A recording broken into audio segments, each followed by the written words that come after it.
সুপ্রিয় শিক্ষার্থীবৃন্দ, আজকের অনলাইন ক্লাসে তোমাদেরকে স্বাগত। কোভিডের কারণে দীর্ঘদিন তোমাদের সাথে আমরা ক্লাস বা নির্দেশনামূলক কোনো বিষয়ে আসতে পারিনি। আজকে আমি ধারাবাহিক মূল্যায়ন পরীক্ষা 3 এর আলোকে এর উপরে পরিণত সুশাসনের উপরে আমি একটি নির্দেশনামূলক ক্লাস দিচ্ছি। আশা করি তোমরা ধারাবাহিক মূল্যায়ন 3 এই নির্দেশনামূলক ক্লাস থেকে সব কোশ্চেন পেয়ে যাবে। আর যদি কোনো অংশ তোমাদের একটু বাকি থাকে কিংবা তোমরা মনে করো যে হ্যাঁ আমরা বুঝতে পারতেছি না, একটু বইয়ে ভালোভাবে দেখে নেবে, আশা করি প্রবলেম সলভ হয়ে যাবে। তো আমি এখন আসছি যে টপিকগুলো আলোচনা করব, অধ্যায়সমূহ রিভিউ। আমরা এই অধ্যায়গুলো পড়িয়ে ফেলেছি, তারপর আরেকবার আমরা রিভিউ করছি। এটা হচ্ছে প্রথম পত্রের প্রথম, তৃতীয়, পঞ্চম, ষষ্ঠ, সপ্তম, দশম এই কয়েকটা অধ্যায় একাদশ এবং দ্বাদশ উভয় শ্রেণীর জন্য শর্ট সিলেবাসে আছে। একাদশ এবং দ্বাদশ উভয় শ্রেণী তোমরা এই টপিকগুলো আমার এই লেকচারটা দেখতে পারবে। আশা করি এর ভিতর থেকেই তোমরা পরীক্ষার যাবতীয় ডকুমেন্টস পেয়ে যাবে। তো এখন আমি আলোচনা করব শুরুতেই তোমাদের পরিণতি ও সুশাসন পরিচিতি। প্রথম অধ্যায় পরিণতি এবং সুশাসন পরিচিতি। পরিণতি কি, পরিণতি কাকে বলে, সুশাসন কি, সুশাসনের সাথে পরিণতির সম্পর্ক, এই বিষয়টা একটু ভালোভাবে দেখে নেবে। পরিণতি কি? নাগরিকতার সাথে জড়িত সকল প্রশ্ন নিয়ে যে শাস্ত্র আলোচনা করে তাকে পরিণতি বলে সহজ ভাষায়। সুশাসন কি? অংশগ্রহণমূলক, উন্নয়নমূলক, গণতান্ত্রিক শাসন ব্যবস্থাকে সুশাসন বলে। অর্থাৎ যে শাসন ব্যবস্থায় জবাবদিহিতা আছে, শাসক স্বেচ্ছাচারী আচরণ করতে পারে না, সেটা হলো কি সুশাসন। পরিণতি এবং সুশাসন একটা আরেকটার সাথে অর্থভাবে জড়িত। তো আশা করি এই টপিকগুলোতে প্রথম অধ্যায়ে এই জিনিসগুলো, বেসিক জিনিসগুলো তোমরা একটু দেখে নেবে, তাহলে তোমাদের আর কোনো প্রবলেম হবে। আমরা এখন আসি দ্বিতীয় অধ্যায়ে, মূল্যবোধ, আইন, স্বাধীনতা ও সাম্য। মূল্যবোধ কি? মূল্যবোধ হচ্ছে এমন একটি ধারণা, মানুষের ইচ্ছার একটি মানদণ্ড, যেটার কারণে নীতি এবং নৈতিকতা বিবর্জিত কোনো কাজ মানুষ করতে পারে না। বর্তমান সমাজে বিভিন্ন ধরনের সমস্যা, তারপরে সামাজিক বিশৃঙ্খলা, অস্থিরতা, বিভিন্ন ধরনের যে সামাজিক অবিচার, অনাচার দেখা যাচ্ছে, সেগুলো মূল্যবোধ অবক্ষয়ের কারণে হচ্ছে, অর্থাৎ মূল্যবোধ না থাকার কারণে হচ্ছে। তাহলে মূল্যবোধ কি? মূল্যবোধ হচ্ছে সামাজিক বিচার কিংবা সামাজিক নীতি নৈতিকতা জড়িত বিভিন্ন বিষয়ের সমন্বিত রূপ হলো কি মূল্যবোধ। আইন, আইন কি? আইন হলো সমাজ থেকে উচ্চারিত, রাষ্ট্রীয় থেকে উচ্চারিত কিছু বিধিবিধান, যেগুলোর সমন্বয়ে সমাজ এবং রাষ্ট্র পরিচালিত হয়। সেটা লিখিত হতে পারে, অলিখিত হতে পারে। তাহলে আইন বলতে কি বোঝা যায়? আইন হলো রাষ্ট্র পরিচালনার জন্য লিখিত এবং অলিখিত নিয়ম কানুনের সমষ্টি হলো কি আইন। তারপরে হচ্ছে কি স্বাধীনতা। স্বাধীনতা, স্বাধীনতা বলতে আমরা যা কিছু করা, মন যা চায় তা করাকেই বুঝি, কিন্তু রাষ্ট্রবিজ্ঞানে কিংবা পরিণতিতে স্বাধীনতা বলতে যা কিছু ইচ্ছা তাহা করাকে বোঝায় না, বরং অন্যের অধিকারে হস্তক্ষেপ না করে নিজের অধিকার ভোগ করাকে কি বলে? স্বাধীনতা। স্বাধীনতা ইংরেজি শব্দ হলো কি ফ্রিডম। তারপরে হচ্ছে সাম্য, ইকুইটি, ইকুয়ালিটি। ইকুয়ালিটি কি? যে সমাজে সকল শ্রেণীর লোক, ধনী গরিব, জাতি বর্ণ ধর্ম নির্বিশেষে সকলকে সমান সুযোগ সুবিধা দেওয়ার নামই হলো কি সাম্য। সাম্য, আইন, স্বাধীনতা এবং মূল্যবোধ একটা আরেকটার সাথে ওতপ্রোতভাবে জড়িত, একটা ছাড়া আরেকটার অস্তিত্ব রক্ষা হয় না বা টেকে না। তাই সমাজ কিংবা রাষ্ট্র সুন্দরভাবে বিনির্মাণের জন্য মূল্যবোধ, আইন, সাম্য, স্বাধীনতা অপরিহার্য। এখানে এই চারটা টপিক থেকে গুরুত্বপূর্ণ অনেক কোশ্চেন, দু একটা কোশ্চেন হতে পারে। মূল্যবোধটা এর ভিতরে সবচেয়ে গুরুত্বপূর্ণ, মূল্যবোধটা তোমরা একটু ভালোভাবে দেখে নেবে। সাম্যটাও গুরুত্বপূর্ণ, সাম্যটাও দেখে নেবে। আশা করি এই বেসিক যে বিষয়গুলো, এগুলোর থেকে তোমরা কোশ্চেন পেয়ে যাবে। তারপরে এসেছি আমরা তৃতীয় অধ্যায়, 3 নম্বর চ্যাপ্টার, নাগরিক অধিকার, কর্তব্য ও মানবাধিকার। নাগরিক অধিকার, অধিকার হলো যা এই সেটা হলো যে সমাজে চলতে ফিরতে আমার যা চাওয়া, আমার যা প্রয়োজনীয়, যেটা সমাজ আমাকে দিতে বাধ্য, আমি যদি সেটা কোনোভাবে সমাজ থেকে না পাই, সমাজ আমাকে বঞ্চিত করে, তখন কি হবে? আমার ব্যক্তির স্বাধীনতা খর্ব হবে। সেটার নামে কি? সেটার নামে হলো অধিকার। তো অধিকার আরেকটা বিষয়ের সাথে জড়িত, সেটা হলো কর্তব্য। কর্তব্য কি? কর্তব্য হলো সমাজে নিজের চাহিদা ভোগ করতে হলো, কিছু সুনির্দিষ্ট ডিউটি বা দায়িত্ব পালন করতে হয়। এগুলোর সমন্বিত রূপ হলো কি? কর্তব্য। আরেকটা বিষয় হচ্ছে সেটা হলো মানবাধিকার। অধিকার এবং মানবাধিকার একটা আরেকটার সাথে প্রায় ক্লোজলি রিলেটেড, অর্থাৎ খুবই কাছাকাছি দুটি শব্দ। মানবাধিকার কি? মানব অধিকার বলতে সকল শ্রেণী, পেশা, প্রাণী সব কিছু যে ন্যায্য পাওনা, সেটা হলো কি? অধিকার। কিন্তু মানব অধিকার বলতে শুধু বোঝায় মানুষের অধিকার, অর্থাৎ একটা মানুষ অত্যন্ত সুন্দরভাবে বেড়ে ওঠার জন্য, সুন্দরভাবে বিকশিত হওয়ার জন্য যে সমস্ত সুযোগ সুবিধা সমাজ থেকে সে প্রাপ্ত হয়, যেগুলো ছাড়া তার মানসিক প্রবৃত্তির বিকাশ হয় না, সেগুলোকে বলা হয় কি? মানব অধিকার। মানব অধিকার যদি কেউ আমাদের হরণ করে, তাহলে আমরা তার বিরুদ্ধে আইনগত ব্যবস্থা নিতে পারি, রাষ্ট্র তখন তাকে শাস্তির আওতায় নিয়ে আসে। তখন গেল কি? আমরা একটু চালাম নাগরিক অধিকার, কর্তব্য, মানব অধিকার। এখানে মানব অধিকার টপিকটা গুরুত্বপূর্ণ, তোমরা একটু ভালোভাবে দেখে নেবে। তারপরে কি 4 নাম্বার, রাজনৈতিক দল, নেতৃত্ব ও সুশাসন। রাজনৈতিক দল কি? রাজনৈতিক দল বলতে বিভিন্ন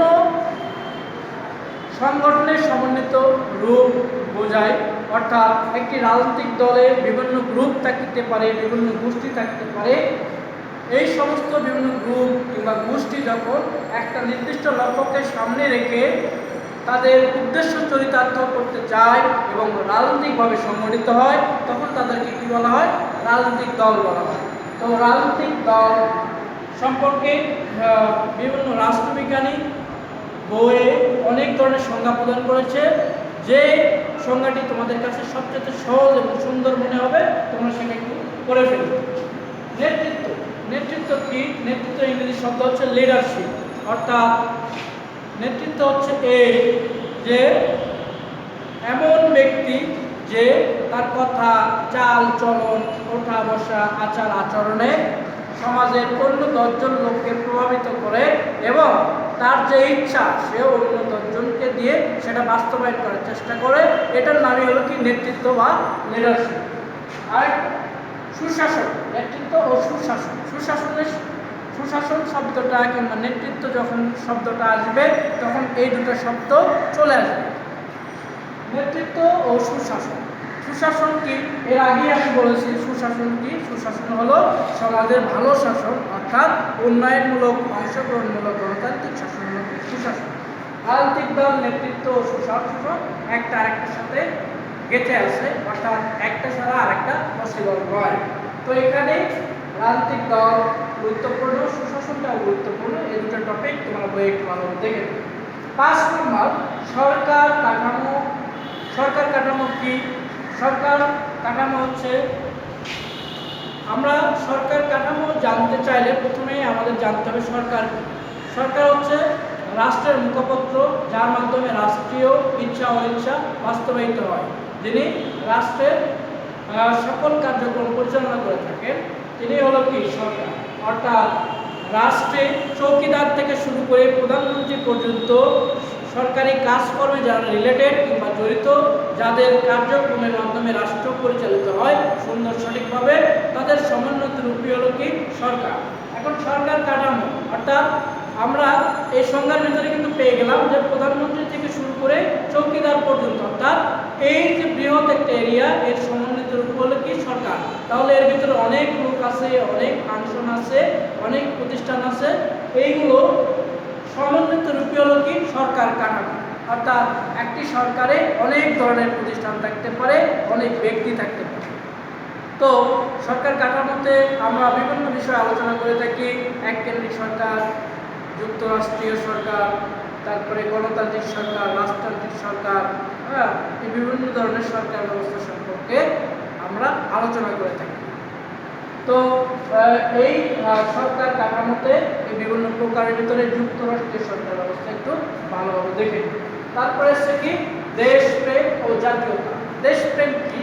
দেশপ্রেম হচ্ছে প্যাট্রিয়টিজম, অর্থাৎ দেশের প্রতি ভালোবাসা, দেশকে কাছে টানা, দেশ মাতৃকার প্রতি অতিরিক্ত যে টান, যেটা আমাদের 1971 সালে এবং 1952 সালে এবং অন্যান্য স্বাধীনতা সংগ্রাম কিংবা রাষ্ট্রীয় প্রয়োজন যখন হয়েছিল, বাংলার আপামর জনগণ যখন তাদের নিজের রক্ত বিলিয়ে দিয়েছিল কোনো ধরনের উদ্দেশ্য ব্যতি রেখে, সেটাকেই বলা হয় কি দেশপ্রেম। তো দেশপ্রেম ও জাতীয়তা একটি আরেকটির সাথে অঙ্গাঙ্গিভাবে জড়িত। জাতীয়তা কি? জাতীয়তা হলো কি মানসিক চেতনার পরিপূর্ণ রূপ, অর্থাৎ যখন একটি জাতি প্রাথমিক অবস্থায় যে রূপে প্রথমে চিন্তা করে যে আমি একটা দেশে আছি, সে দেশটা কেমন, কিংবা এই দেশে আমার কি করণীয়, কি করা উচিত, যখন এই ধরনের চিন্তা চেতনা প্রাথমিক পর্যায়ে থাকে, প্রাথমিক একটা রূপে থাকে, তখন এটা কি জাতীয়তা, অর্থাৎ আমার ভিতরে এই জাতি বোধের একটা প্রাথমিক যে চেতনা সৃষ্টি হয়েছে, এর নামই হলো কি জাতীয়তা। অর্থাৎ আমি এখনো জাতিতে পরিণত হই নাই, তার আগের যে রূপ, তার আগের যে অবস্থা, সেটা হলো কি আমার জাতীয়তা। দেশপ্রেম ও জাতীয়তা এই টপিকটাও ভালোভাবে দেখে নেবে, এটাও গুরুত্বপূর্ণ, আশা করি তোমরা বুঝতে পারবে। লাল ফিতার দৌরাত্ম্য। লাল ফিতার দৌরাত্ম্য এখনকার টপিক। লাল ফিতার দৌরাত্ম্য হলো কি প্রশাসনিক পর্যায়ে যখন কোনো ফাইল কিংবা কোনো প্রয়োজনীয় জিনিস দিনের পর দিন দীর্ঘসূত্রিতা বশত কিংবা ঊর্ধ্বতন অধস্তন জটিলতার কারণে আটকে থাকে, এই যে আটকে রাখার অনৈতিকভাবে যে একটা অনৈতিক যে একটা প্রসেস, সেটার নামই হলো কি লাল ফিতার দৌরাত্ম্য। এটাও গুরুত্বপূর্ণ একটা টপিক, দেখে নেবে। প্রশাসনিক দৌরাত্ম্য কিংবা প্রশাসনিক ট্রাইব্যুনাল, এখানে বিষয়টা আমাদের ভালোভাবে দেখতে হবে। সেটা হচ্ছে কি প্রশাসনিক ট্রাইব্যুনাল, তোমরা একটু দেখে নেবে। প্রশাসনিক ট্রাইব্যুনাল একটা গুরুত্বপূর্ণ বিষয়, অর্থাৎ যখন কোনো বিচার কার্য করার জন্য স্বাভাবিক কোনো আদালতের মাধ্যমে করা যায় না, তার জন্য আলাদা কোনো আদালত বা বেঞ্চ স্থাপন করতে হয়, তখন সেটাকে বলা হয় কি প্রশাসনিক ট্রাইব্যুনাল। তো প্রশাসনিক ট্রাইব্যুনাল আশা করি তোমরা ভালোভাবে বুঝতে পেরেছ। আমি এখন তোমাদেরকে ট্রাইব্যুনালটা একটু লিখে দেখাচ্ছি।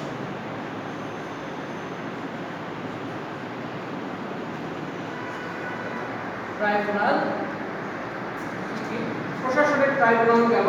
এখন মানবাধিকার। মানুষ হিসেবে সমাজে সুন্দর সুষ্ঠুভাবে বেঁচে থাকার জন্য যে সমস্ত অধিকারগুলো আমাদের অপরিহার্য, সেটাকে সমন্বিত রূপ হলো কি মানবাধিকার। সেটা গেল। যুক্তরাষ্ট্রীয় সরকার। যুক্তরাষ্ট্রীয় সরকার কি? যুক্তরাষ্ট্রীয় সরকার হচ্ছে কি যখন কিছু অঙ্গরাজ্য মিলে একত্রিত হয়ে তারা একটা সেন্ট্রাল গভর্নমেন্টের অধীনে নিজেদের কিছু অস্তিত্ব অর্পণ করে এবং সেখান থেকে তারা শাসিত হয় এবং তারা সবাই একত্রিত থাকে এবং তারা স্বাধীন থাকে। সেন্ট্রাল গভর্নমেন্টকে পরিচালনার জন্য, যুক্তরাষ্ট্র সরকারকে পরিচালনার জন্য অঙ্গরাজ্য সরকারগুলো নির্দিষ্ট অর্থ বহন করে এবং সেন্ট্রাল গভর্নমেন্ট সেই অঙ্গরাজ্য সরকারগুলোকে দেখভাল করে থাকে। এই ধরনের সমন্বিত সরকারের রূপ হলো কি যুক্তরাষ্ট্রের সরকার। যুক্তরাষ্ট্রের সরকার ভারতে আছে, মার্কিন যুক্তরাষ্ট্রে আছে, অর্থাৎ এই রাষ্ট্রগুলোতে অনেকগুলো অঙ্গরাজ্য থাকে, তারা একত্রিত হয়, এটার নামই হলো কি যুক্তরাষ্ট্র। তো আমি আজকে যে বিষয়গুলো আলোচনা করলাম, বিভিন্ন টপিকের মেইন যে বিষয়গুলো, গুরুত্বপূর্ণ যে বিষয়গুলো, অর্থাৎ বেসিক জিনিসগুলো, আমি আশা করি তোমরা ভালোভাবে বুঝতে পারছো। হ্যাঁ, তারপরে যদি কোনো গ্যাপ থাকে তোমাদের বোঝার ভিতরে, এই টপিকগুলোর উপরে তোমরা একটু বই বের করবে, বই ভালোভাবে এই সমস্ত বিষয়ের উপরে আরও বিস্তারিত আলোচনা আছে, তোমরা একটু দেখে নেবে। আশা করি সব প্রবলেম সলভ হয়ে যাবে। তো আজকে আমি এই পর্যন্তই, সামনে আবারও দেখা হবে। ভালো থেকো, আল্লাহ হাফিজ।